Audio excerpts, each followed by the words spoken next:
Horace. Tell me your name, sir. My name is Horace Wheeler. Good. What's your date of birth? My birth date is 9/15/56. Are you here on your own free will? Of my own free will. Is it okay for us to record you? Yes, it is. All right. Tell us a little bit about some of the conversation we just had with reference to those who you see liking to do what they do because it looks like they're trying to help somebody, or looks like they love what they do, and then you have those who don't. Tell us, elaborate on that a little bit for me. Well, it's like since I've been coming here, I've observed. How long have you been coming here? What month did you start? About? Actually, I came here once. And by here you mean to what? The Cashmere to what? Cashmere Multi-Service Center. And what is the name of this program? This is the reentry program. Right, community reentry program. Good, yes. What I observed is, over the months that I've been here, the very first time that I come here, they had a open house job fair, and I was in the Cheyenne Center at the time. So I like seeing this one event, and it's like I had so many other things that I was trying to do, and I took some time off. But when I did start back coming here, it was back in August. Okay, good. That's about the month, huh? And now it's what? What month is this?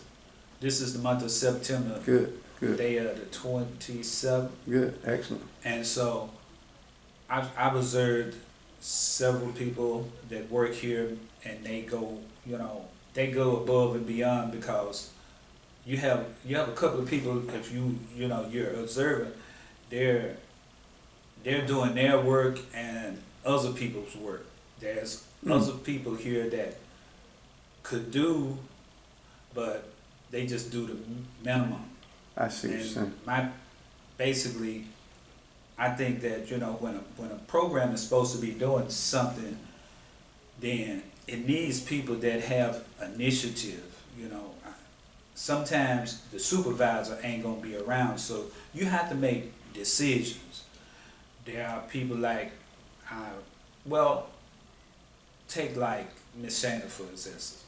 She goes above and beyond, because nobody is just a regular face stranger to her, because she tries to help everybody.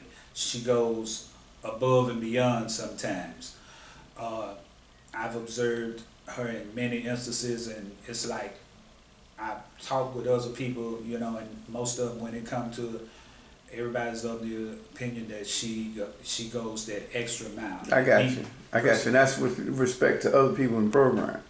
Tell me something though. We've been talking, I don't want to switch horses in midstream, but we've been talking about something that I have been suggesting to you. Do you remember what that was, relative to your background and relative to your knowledge base that you already have at the tip of your hand, and that you'd probably be able to go out and speak on if you so desired?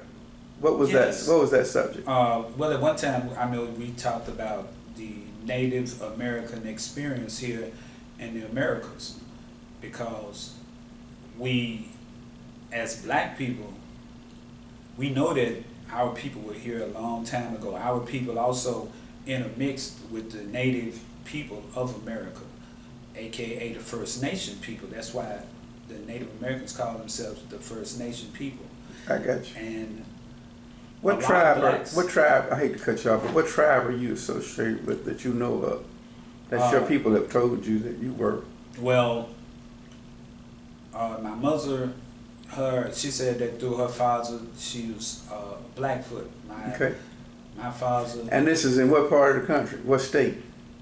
My mother initially was from Kentucky. Okay, and then where did she go from there?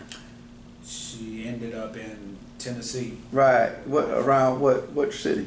Then Memphis, Tennessee. That's where I'm from, actually. I was born in Memphis. Gotcha. My father's mother, she was a Cherokee. Mm-hmm. And so Your father's mother? My father's mother. So your grandmother. Your grandmother, right. Yes. And I loved her because, you know, she had a fiery side of her. She was very spiritual, and you know, she raised me for a while. When you say spiritual, what do you mean? I mean, You going to church? she went to, not just going to church, but she just had a spiritual nature when it come to her living environment, the way that she lived. Where she interpreted life. She interpreted life totally different from a lot of people who just said the words, you know. She was also practicing, you know, because she told me several things about nature in general, about man and you know, our position in the earth. In the universe. Huh? Right. And In the you grand remember that, scheme. huh? How old were you when you last saw your grandmother that was on the Cherokee side? Actually, the last time I seen my grandmother, I was like, shoot, 8 years old. I see. And she was. Did she pass? Or Yes, what? she passed. Do you remember what she died from? I cannot remember. Did you ever see the people that were Native Americans on your mother's side? Yes, I The did. black Actually, folk? I went on my mother's. Well, excuse me.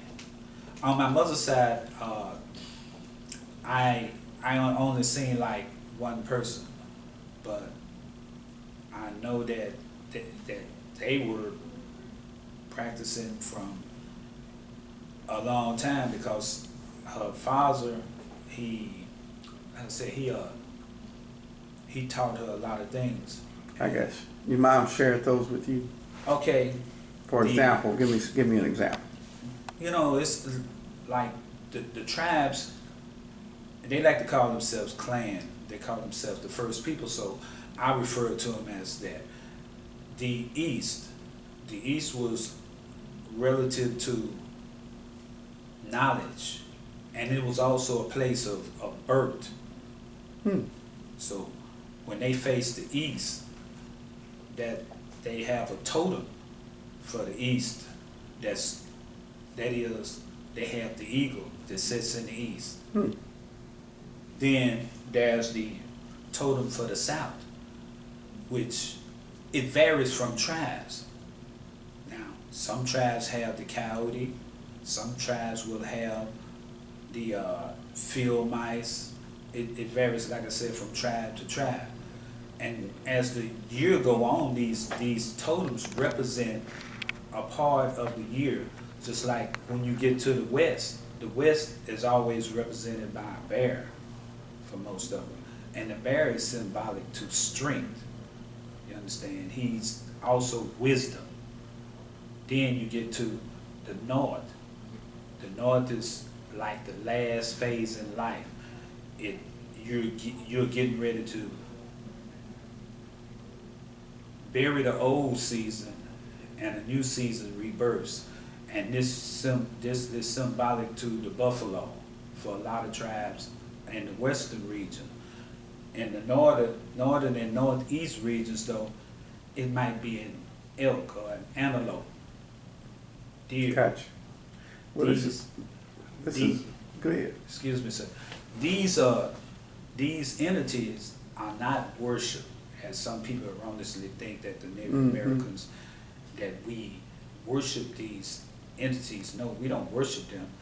We relate to them as they relate to our planet. Just like when we stand up and face these different directions, we have a center point, the center of the earth, where everything is centered. That's why when you see Native people, they sit in a circle because life is a circle. And in the center of that is our universe. The sun, we revolve around the sun as it revolves around in the solar system. It revolves around a grand thing. We are keepers of the earth. Our people, as the black people merged with the native people, we all came to a conclusion that, hey man, we all represented, you know, and were striving toward this same central spiritual being. And over the years, a lot of that has been lost. because we become so materialistic to we're killing ourselves through trying to have material things instead of trying to save this earth. Wow. And You've said a mouthful here, and I want to take it a little further. But in the best interest of us continuing on and let's conclude this one. You promised me you'll come back and maybe talk a little bit more about that, because you're hitting on a central theme that I think everybody can identify with. And I sure appreciate you coming by here and hollering at us and sharing. all right, and thank you. It's a pleasure sharing. I like to speak and stuff and try to share something with somebody else that will give them something, because I was given things by other people, things that I know I got from other people, so it made me a better person. I like that. All right, we'll 10-4 for right now. All right, sir.